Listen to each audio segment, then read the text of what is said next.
আসসালামু আলাইকুম প্রিয় শিক্ষার্থীবৃন্দ, স্বাগত জানাচ্ছি আজকের অনলাইন ক্লাসে। তোমাদের সাথে আছি তানজিনা শহীদুল্লাহ, প্রভাষক, Bangla, Saint Mary's Girls High School and College. শিক্ষার্থীরা, আমরা লাল সালু উপন্যাস নিয়ে কথা বলছিলাম।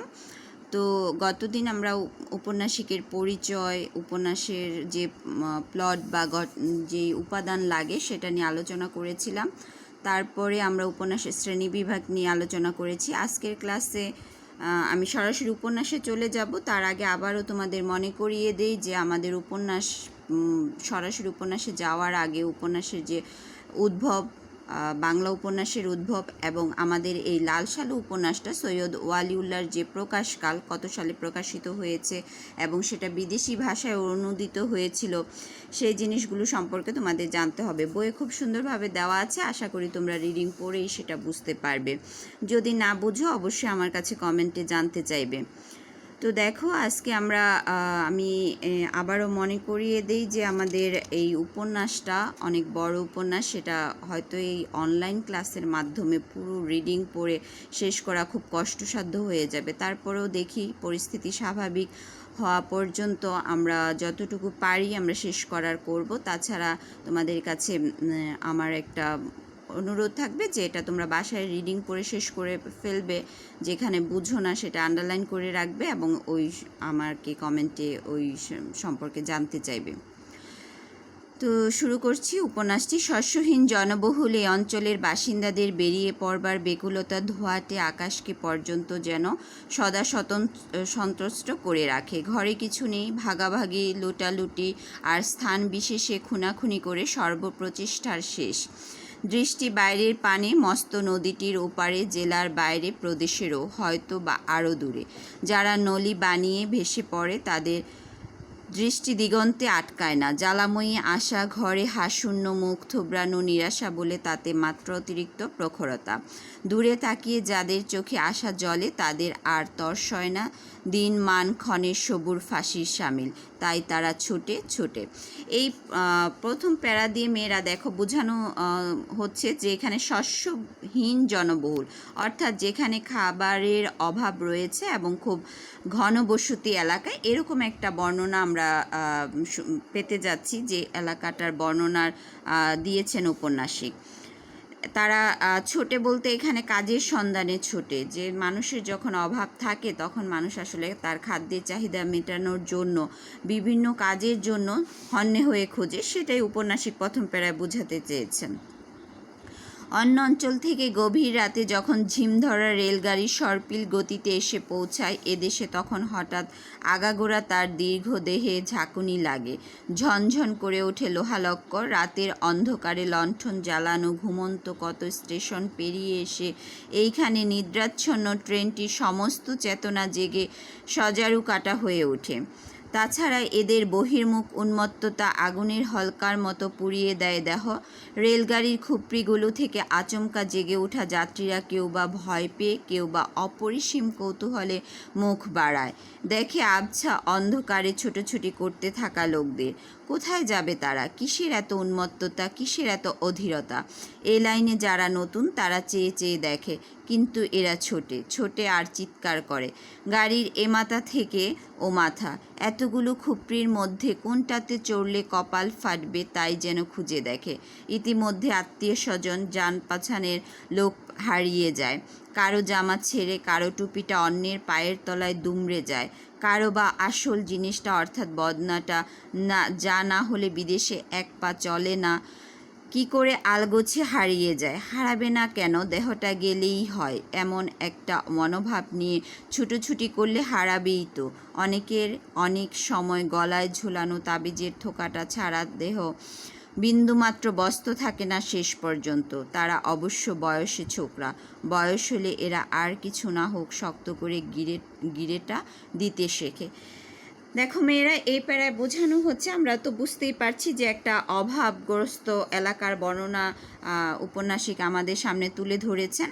সেখানে মানুষ যে কাজে ছুটে চলে, এই যে একটা রেলগাড়ি আসলে রেলগাড়ি মানে এক জায়গা থেকে অন্য জায়গায় যায়, এবং সেখানে যে এত মানুষের ভিড় এবং সেই ভিড় ঠেলে যে মানুষ ট্রেনে উঠছে এবং যারা ট্রেন থেকে নামছে সবারই একটা নাজেহাল অবস্থা হয়ে যাচ্ছে এবং তাদের এই কাজের জন্য ছোটাছুটিতে আসলে যে বর্ণনা উপন্যাসিক দিয়েছেন যে জামা কাপড় তারপরে নিজেদের জিনিসপত্রের হদিস পাওয়া যায় না, যেখানে শুধু তাদের মুখ্য উদ্দেশ্য হয়ে দাঁড়ায় একটু কাজের সন্ধানে ছুটে চলা।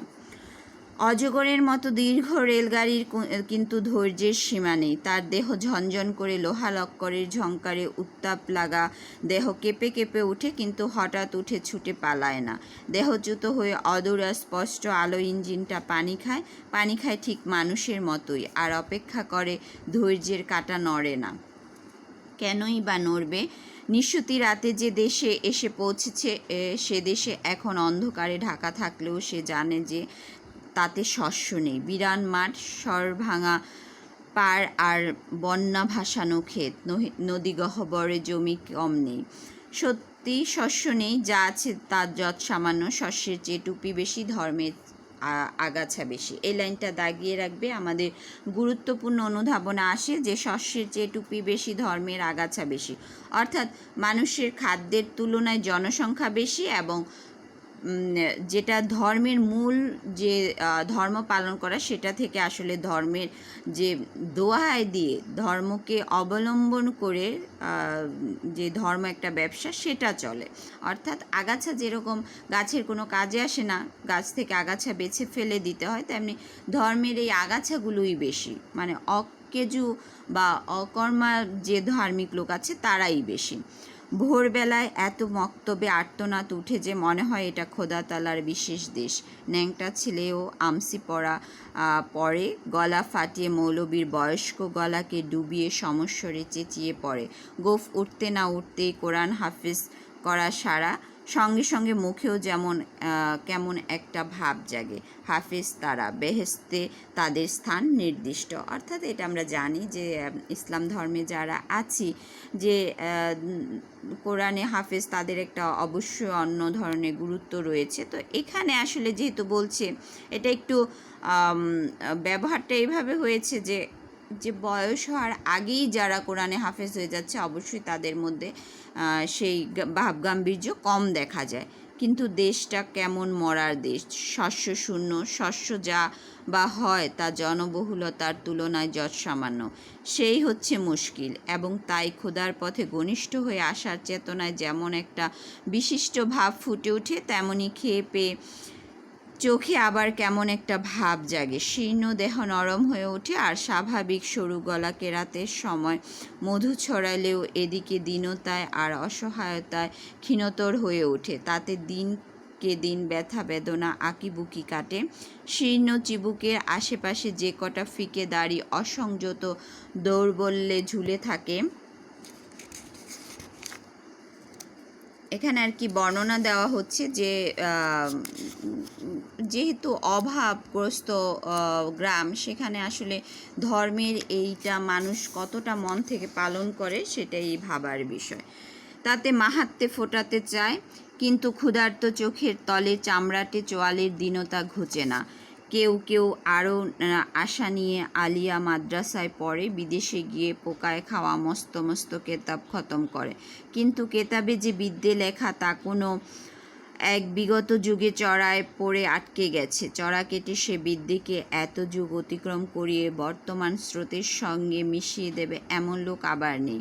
অতএব কেতাবগুলোর বিচিত্র অক্ষরগুলো দুরাস্ত কোনো এক অতীতকালের অরণ্যে আর্তনাদ করে। তবু আশা, কত আশা, খোদাতালার উপর প্রগাঢ় ভরসা।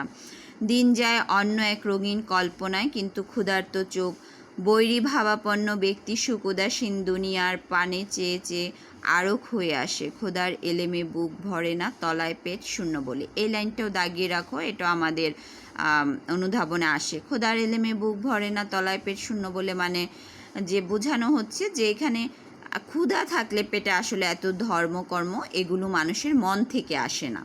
মসজিদের বাঁধানো পুকুর পাড়ে চৌকুন পাথরের খণ্ডটার উপর বসে শীতল পানিতে অজু বানায়, টুপিটা খুলে তার গহ্বরে ফু দিয়ে ঠান্ডা করে আবার পরে, কিন্তু শান্তি পায় না। মন থেকে থেকে খাবি খায়, দিগন্তে ঝলসানো রোদের পানে চেয়ে চোখ পুড়ে যায়। এরা তাই দেশ ত্যাগ করে সদল বলে ছড়িয়ে পড়ে। নলি বানিয়ে জাহাজের খালাসি হয়ে ভেসে যায়, কারখানার শ্রমিক হয়, বাসাবাড়ির চাকর, দফতরির এটকিনি, ছাপাখানার মেশিনম্যান, টেনারিতে চামড়ার লোক, কেউ মসজিদ ইমাম হয়, কেউ মুয়াজ্জিন। দেশময় কত সহস্র মসজিদ, কিন্তু শহরের কেউ কেউ দূর দূরান্তে চলে যায়, হয়তো বাহে মুলুকে, নয়তো মনিদের দেশে। দূর দূর গ্রামে, যে গ্রামে পৌঁছুতে হলে কত চড়া পড়া শুষ্ক নদী পেরুতে হয়, মোষের গাড়িতে খড়ের গাদায় ঘুমুতে হয় কত রাত। গাঢ় পাহাড়ে দুর্গম অঞ্চলে কে কবে বাঁশের মসজিদ করেছিল, সেখানেও এক সরকারি কর্মচারী সেখানে হয়তো একদিন পায়ে বুট এঁটে শিকারে যান। বাইরে বিদেশি পোশাক, মুখমণ্ডলও মসৃণ, কিন্তু আসলে ভেতরে মুসলমান, কেবল নতুন খোলস পরা নব্যশিক্ষিত মুসলমান।